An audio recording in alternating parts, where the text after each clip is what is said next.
लौकी पालक बॉल्स म्हणू शकतो याला आपण, खूप टेस्टी लागतात। लौकीची भाजी, ज्यूस, पराठे याच्या व्यतिरिक्त जर हा प्रकार केला ना लौकीचा तर पटकन संपेल।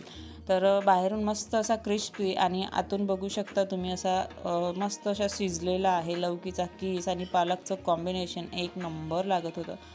व्यवस्थित प्रमाण सांगितलेलं आहे मी, तुम्ही नक्की करून बघा। छान झाले तर लाईक शेअर सबस्क्राइब करा।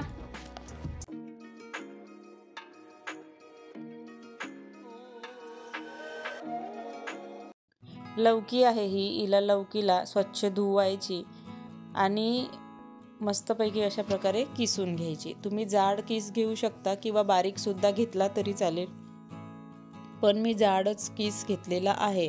लवकर पण किसल्या जातो आणि एकदम त्याला असं जे आहे ना काय म्हणतो त्याला ओलावा म्हणजे पाणी वगैरे असं सुटत नाही, तर जाडच किस मी घेतलेला आहे। आता बघू शकता पालक घेतलेली, त्याला स्वच्छ धुवायची आणि नंतर मग त्याला कापून घ्यायची। पहिले इथे एक टिप्स सांगते, अशा पालेभाज्या जर तुम्हाला यूज करायच्या असतील ना तर पहिले धुवून घ्या, नंतरच त्याला कापा। कापून त्याला धुवायचं नाही, त्याच्यामधलं पोषक तत्व सगळं निघून जाते। तर ही टीप होती। आणि पालक आपली छान मस्त अशी कापून झालेली आहे। तर आता काय करायचं, 3 ते 4 मिरच्या घ्यायच्या आणि मस्त त्याला जे आहे खलबत्त्यामध्ये ठेचून घ्यायचं। आणि अशा प्रकारे केलं ना, ठेचून घेतलं ना, त्याची चवच वेगळी येते, टेस्ट आहे ना खूप जबरदस्त लागते। तर काय करायचं, आता जो किस घेतलेला होता आपण, किस करून घेतलेला, त्याला वाटीने काउंट करायचा। तो 1 वाटी बरोबर भरला आणि पालक पण तेवढीच घेतली। ते तिथे तुम्ही कमी जास्त करू शकता, असं नाही की तेवढंच पाहिजे। आता हे तिखट तुम्हाला जसं पाहिजे त्यानुसार मी घेतलेलं आहे। 2 ते 3 मिरच्या साधारण मी अशा ठेचून घेतलेल्या आहेत, ते टाकून घेतलेले आहेत ह्याच्यात। आता 3-4 चमचे बेसन, 4 चमचे बेसन मी टाकलं स्टार्टिंगला आणि नंतर पुन्हा लागलं तुम्ही ते घेऊ शकता तुमच्या गरजेप्रमाणे। स्वादानुसार मीठ टाकलं, नंतर मग थोडं म्हणजे अर्धा चम्मच वगैरे किंवा 1 चम्मच पण टाकू शकतो।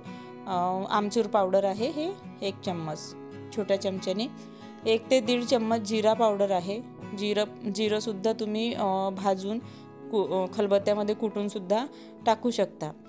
आता याच्यामध्ये थोडंसं असा चिमूटभर हिंग टाकणं विसरू नका। खूप छान असं बॉल्स होतात हे, तुम्ही नक्की करून बघा। बस याच्या व्यतिरिक्त याच्यामध्ये काहीच टाकायचं नाही, खूप म्हणजे छान लागतात। तर याला काय करायचं, आता मिक्स करायचं हातानेच छान प्रकारे। आता जसं वाटलं आपल्याला की याच्यामध्ये आता बेसन टाकायला पाहिजे, जमणार नाही एवढूशा बेसनने, तर पुन्हा टाकायचं। आता मी जेवढं छोट्या वाटेने घेतलं होतं तेवढं सगळं मी मिक्स केलं। नंतर पहिले तुमच्यासमोर 4 चमचे टाकलेलं आणि आता पुन्हा 2 चमचे टाकते, बघू शकता। तर पुन्हा त्याला मिक्स केलं मी। तर त्याला पुन्हा गरज होती बेसनची, त्याचे बॉल्स नव्हते बनत। म्हणजे साधारण याला छोट्या वाटी, जी आपण कढी वगैरे नॉर्मल ज्या वाट्या सगळ्यांकडेच असतात, कढी वरण वगैरे ज्या वाटीने घेतो त्या वाटीने 1 वाटी बेसन साधारण याला लागते, ठीक आहे। तर हे सगळं जेवढं घेतलं होतं बेसन मी, तेवढं 1 वाटी सगळं मिक्स केलेलं आहे। आता ऑफकोर्स आपण ते बॉल्स करणार आहे त्याच्यासाठी तर मिरची लागेलच। तर अशा प्रकारच्या ज्या मिरच्या आहेत त्या मस्त अशा तळून घ्यायच्या, त्यावर थोडं मीठ टाकायचं आणि मस्त असं निंबू पिळायचं, म्हणजे बॉल्स तयार झाले। अशाच नवनवीन आणि मस्त मस्त रेसिपीसाठी चॅनलला सबस्क्राईब करा आणि बेल आयकॉनवरही क्लिक करा। आता आपलं मिश्रणसुद्धा तयार आहे, तर त्याचे आपण आता बॉल्स बनवून घेऊ। असं अलगद हळूवार हाताने बॉल्स बनवायचे। हा थोडा मोठा झाला, तुम्ही छोटे छोटे सुद्धा टाकू शकता। आणि मस्तपैकी असे तेल आधी गरम करून घ्या आणि लो टू मिडियम फ्लेमवर हे तळून घ्या। एकदम हाय फ्लेमवर नाही तळायचे आणि एकदम लो फ्लेमवर पण नाही तळायचे, लो टू मिडियम असे फ्लेमवर तळून घ्यायचे। आता हे टाकून घेतलेले बॉल्स त्याला थोडं असं हलवायचं, इकडे तिकडे हलवायचं आणि मग त्याला करून घ्यायची पलटी। बघू शकता, एखाद्या मिनिटाने वगैरे तुम्ही हे करू शकता। एकदम तेल गरम पण नको आहे, नाहीतर जळल्या जातील, टेस्ट बिघडून जाईल, कारण की पालक आहे त्याच्यामुळे। तर अशा प्रकारचा जो कलर आहे तो आला पाहिजे, खूपच मस्त। आता तुम्हाला काय सांगू, तुम्ही नक्की करून बघा, म्हणजे तुम्हाला कळेल की हे बॉल्स कसे झाले होते। तर अशा प्रकारे मी सगळ्या बॅचेस जे आहे त्या काढून घेते आणि मग तुम्हाला दाखवते. तर अशा प्रकारची लौकीची भाजी, ज्यूस, पराठे आपण खातो सहसा, पण लौकीला अशी टेस्ट नाही, फिक्कीशी वाटते. त्यामुळे तुम्ही अशा प्रकारे करून मुलांना देऊ शकता.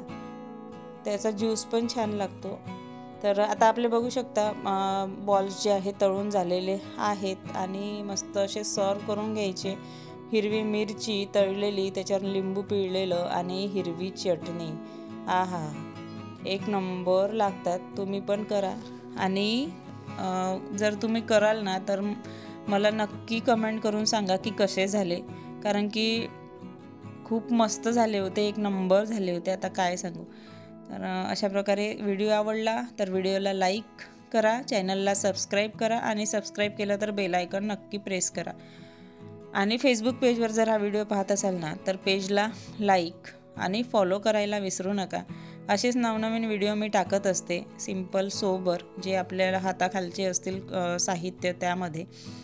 तर तुम्ही पण नक्की करून बघा आणि मला नक्की सांगा. तोपर्यंत भेटूया पुढच्या व्हिडिओमध्ये. छान झाले तर लाईक शेअर सबस्क्राईब करा.